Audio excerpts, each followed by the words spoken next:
Hey everyone, welcome to The Explainer. Today we are looking at a truly fascinating document, the Sikh Bulletin's 2022 issue 4. Now, this publication doesn't just feed us news. It offers a really profound thematic breakdown of modern politics, centuries-old history, and deep spiritual philosophy, and shows us how they are all interconnected. It's definitely a dense read, but we've broken the whole thing down into clear, structured takeaways so you can efficiently grasp the core arguments View made. Okay, let's dive into this. Picture this. It's October 21st, 2022, and Indian Prime Minister Narendra Modi lays the foundation stone for a massive new infrastructure project. We are talking about a budget of 2,430 crore rupees. That is a staggering amount of money. It's earmarked for two brand new ropeway projects in Uttarakhand, connecting Govindghat to Hemkund and Gurudwara to Kedarnath. It's a huge chunk of change for a localized project, and surprisingly, or you'll see, it triggered a massive wave of reactions within the community. Now, if we look at the physical reality of the project, the goal on paper is pretty straightforward. The ropeway is going to span 12.4 kilometers, designed to connect Gurudwara Govindghat directly to Hemkund Sahib. The whole aim here is to reduce what is currently a highly demanding, full-day physical trek into a breezy 45-minute ride. It's officially being pitched as a necessary, modern upgrade to just completely eliminate the torturous trekking for pilgrims. So here is our roadmap for the explainer today. We're going to cover 1. The Hemkund ropeway controversy, 2. Motives and political assimilation, 3. Reinterpreting a martyrdom, and 4. The philosophy of service and time. All right, kicking things off with Section 1, the Hemkund ropeway controversy. The Sikh Bulletin looks at this shiny new infrastructure project through a highly critical lens. We're seeing a really stark contrast here. Yes, the grueling physical trek to Hemkund will undoubtedly be relieved, but the author harshly contrasts this physical relief with an official letter of praise sent by the Akal Takht, a supreme Sikh authority, to the Prime Minister. The editorial perceives this as political sycophancy. In the author's view, Sikh leaders should be heavily questioning the project rather than blindly praising it. To back that up, the editorial throws out some very specific, hard-hitting questions to challenge the mainstream narrative. First, it asks why the government is allocating billions to a private institution like Hemkund, which the author actually argues promotes frivolous worship that goes against foundational Gurmat teachings. Second, why isn't this money being spent on vital infrastructure at primary historical Sikh Gurudwaras like Darbar Sahib or Sisganj? And finally, is this project actually aimed at promoting a specific controversial narrative from a text called the Dasam Granth, a narrative that the editorial claims is a hijacked version of the religion pushed through government interference? Moving right along to Section 2, Motives and Political Assimilation.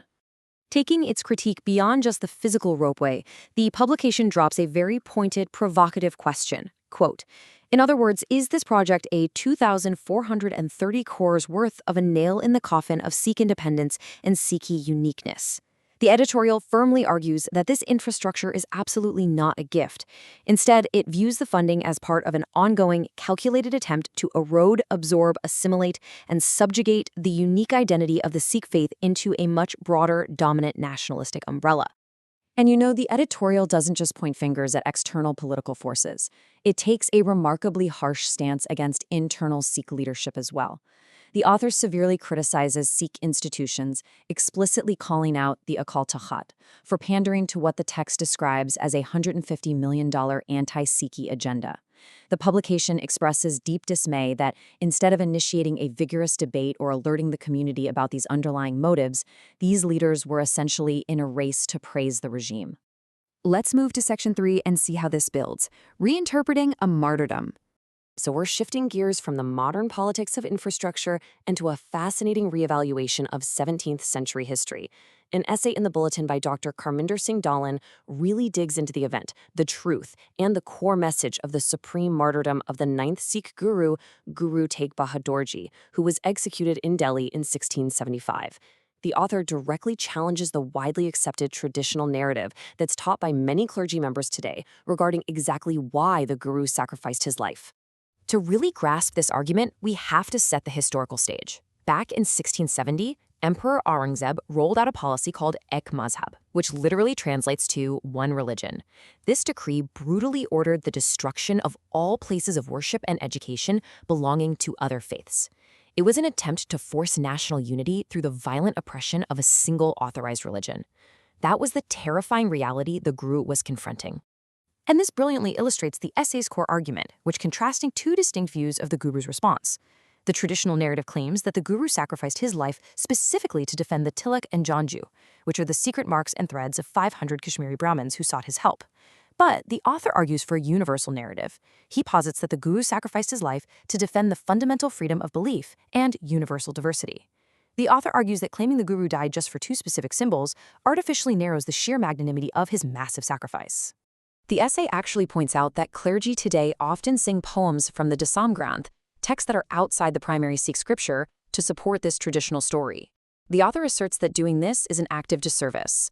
By propagating the narrative that the Guru was merely a defender of specific Hindu symbols, the author claims it falsely reduces the Guru to a defender of a single religion, rather than a champion of universal human rights. According to the text, the Guru's true message was that diversity is a foundational tenet of creation, and he stood against tyranny for literally all oppressed people.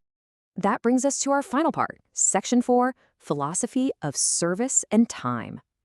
Pivoting from those intense historical struggles over to internal philosophy, the bulletin explores the concept of Satgur ke seva. Now, people often just translate this as service, but the text goes way deeper. It defines it as the true service of the connecting Guru. And how is this achieved? By controlling one's ego and actively seeking enlightenment through divine messages. The text emphasizes that true service isn't just physical labor, it's a rigorous internal process aimed at eliminating that agonizing cycle of spiritual birth and death that our minds constantly go through. To break it down, the author outlines 3 distinct types of seva described in the Sri Guru Granth Sahib to show a really holistic approach to spirituality. Number 1, the service of mankind, doing acts of kindness for others. Number 2, the service of the Creator, connecting Guru, which means engaging directly with those divine messages. And third, the service of all creation, acting with virtuosity towards animals, plants, and the earth itself. It's just a beautifully comprehensive framework for how to live a truly meaningful life. So the crucial point is, how do we actually spend the incredibly limited time we have to perform this service and realize these truths? The bulletin shares this beautifully poignant translated poem by Mario de Andrade. Just listen to this key line. My soul is in a hurry. Not many cherries in my bowl. I want the inner essence. It's such a powerful reflection on mortality, right? The poem emphasizes living with intensity, avoiding empty debates about mere labels, and focusing instead on one's conscience and the essential truths of life as the clock ticks down. And this perfectly complements the entire bulletin's overarching theme. Whether it's casting aside the political facades of billion-rupee infrastructure projects or seeing past manufactured historical narratives about a guru's martyrdom, the ultimate takeaway here is the urgent pursuit of authentic, uncorrupted truth in our own lives. Which brings us to the end of our explainer today, and it leaves us with a really big, provocative question to chew on. How do massive infrastructure projects, shifting historical narratives, and calculated political actions ultimately shape the authentic identity of minority communities? It's a highly complex intersection of faith, power, and history, and honestly, the answers we accept today will absolutely define the future. Thank you so much for joining me for this breakdown. Keep seeking the essence, and as always, keep questioning what you see.